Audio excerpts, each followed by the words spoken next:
You don't love retro games because they are better, you love them because they ask less of your brain. And once you see the exact brain tax modern games charge you, you'll be able to make any game feel effortless again. Even the ones that currently feel like a second job. By the end, you will know why Pokémon FireRed or Leaf Green feel like a mental comfort food, why Zelda feels clean and satisfying, and why Final Fantasy VII can hold you for hours without frying your circuits. And you will get 3 fixes you can use immediately, including one that permanently changes how gaming feels. Because the problem is not your motivation, it's your mental bandwidth. And the weird part is, you've been blaming the wrong thing. Let's fix that. Picture this, it's 10:47 PM, right? You finally get a window to play. You sit down, open your console or your PC, and your brain does that thing. The library scroll begins. FPS, RPG, something cozy perhaps, something worth it. You're not even playing yet and you already feel slightly tired. Then you click a modern game and you get hit with a triple combo, patch notes, battle pass, limited time event. Your brain whispers, maybe not tonight. So you boot up Pokémon FireRed instead.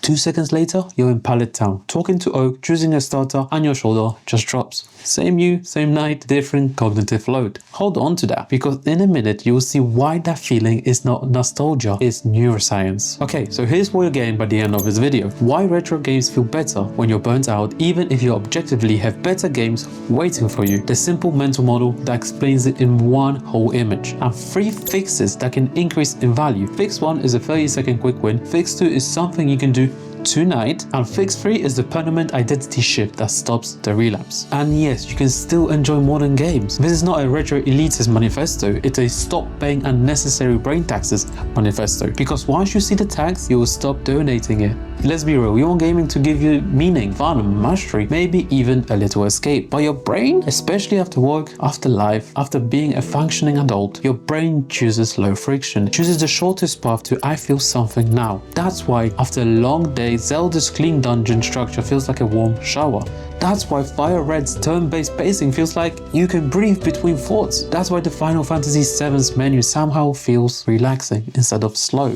Meanwhile, modern games often do the opposite. They don't just ask you to play, right? They ask you to manage. You have to manage your build, manage your currencies, manage meta, and then manage FOMO. It's like sitting down to watch a movie and first being handed a spreadsheet. And if you're thinking, okay Damien, but I like depth in my games, well, same. Depth is not the enemy, friction is. In a second I will show you the one mental model that separates good depth from brain drain. And once you get it, it changes the last step completely.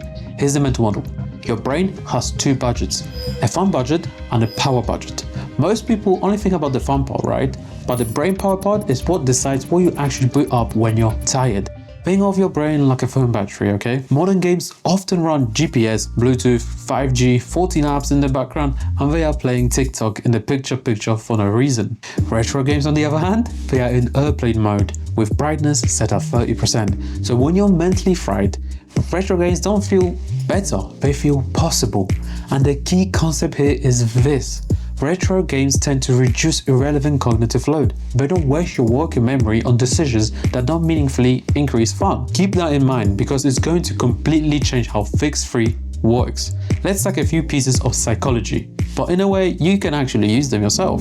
Study 1. Choice overload and decision fatigue. There's a classic research showing that when people have too many options, they are more likely to choose nothing or feel less satisfied with what they chose. One famous example is the jump study, where more choices increase interest, but fewer choices increase actual purchasing. Translate that to gaming.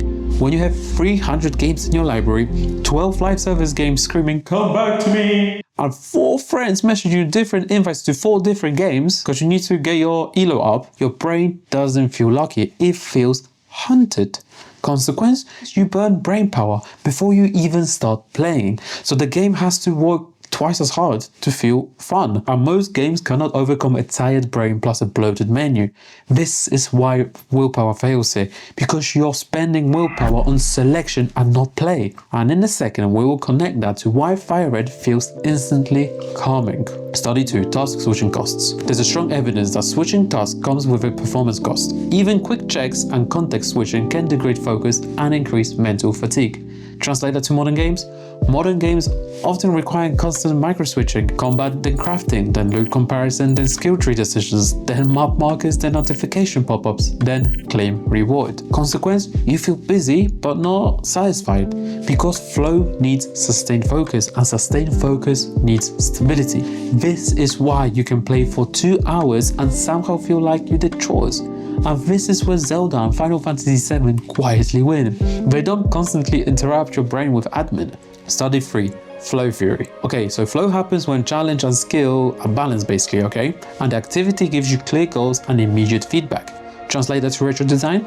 In Pokémon FireRed, you have a clear goal, a simple loop, and an immediate feedback. In Zelda, for example, you get to a new area, you discover a new puzzle, you get a new tool, you use that tool, therefore you progress. And in Final Fantasy VII, you have a structured progression and a turn-based pacing that gives your brain time to plan.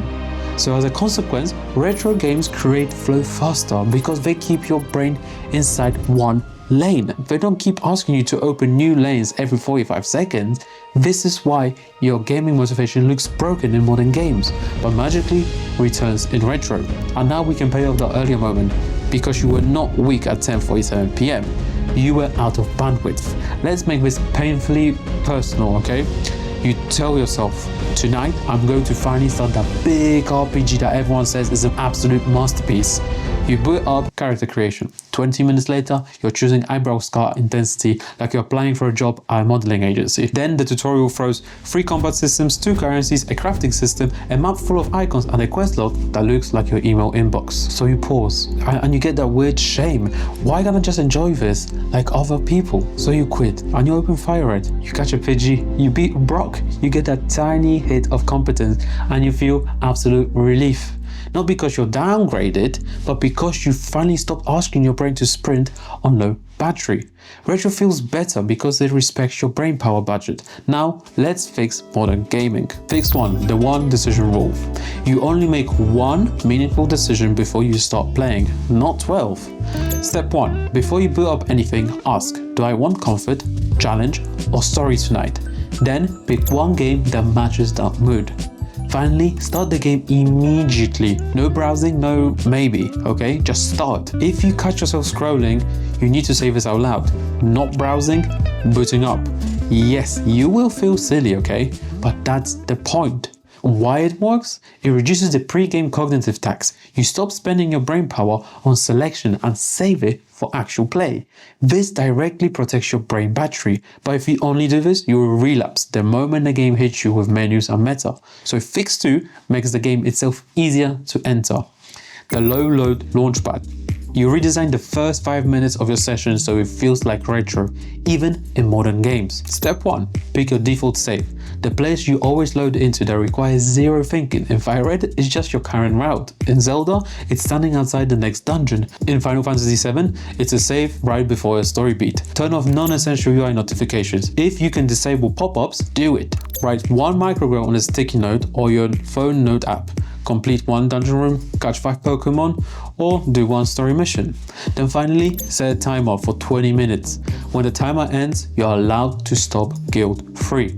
Why this works? You're reducing friction and creating clear goals and immediate feedback, which are flow triggers. You're also preventing the game from hijacking you into endless side system when your brain is tired. And the 20 minutes timer is sneaky, you see. It removes the pressure to make the session worth it, which ironically makes it worth it.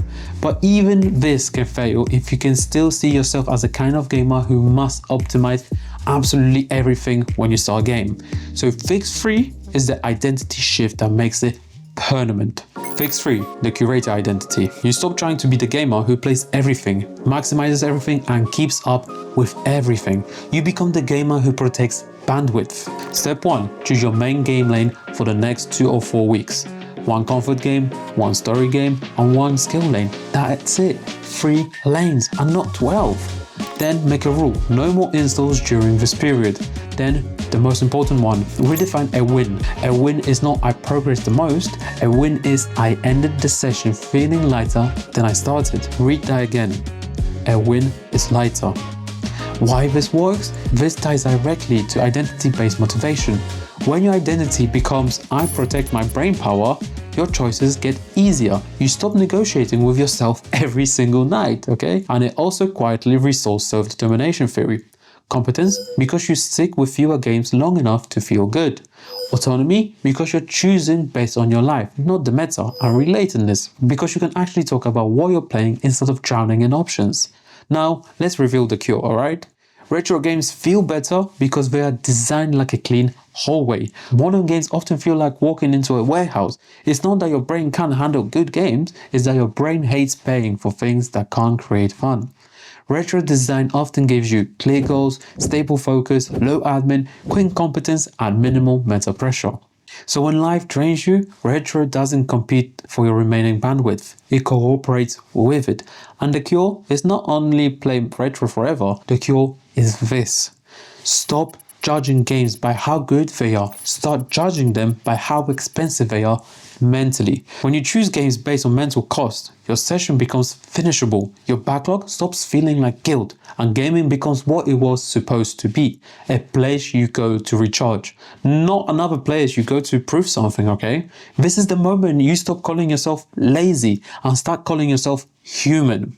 So next time you feel that late night resistance, don't force it. Ask, what does my brain battery actually have today? Use the one decision rule. Build a low load launchpad. And over time, become a curator and not a collector. And if you want a practical system for fitting gaming into real adult life, especially when you've got a job, a partner and a baby, watch my previous video on gaming without guilt. Because the real cheat code is not more time, okay? It's better rules for the time you already have. Okay, a question for you. What game feels like low brain power comfort for you right now? And what game feels like a mental spreadsheet? Drop both in the comments below, okay? Let's build a list that actually respects your brain. And remember, you don't need more motivation. You need a cheaper game to start.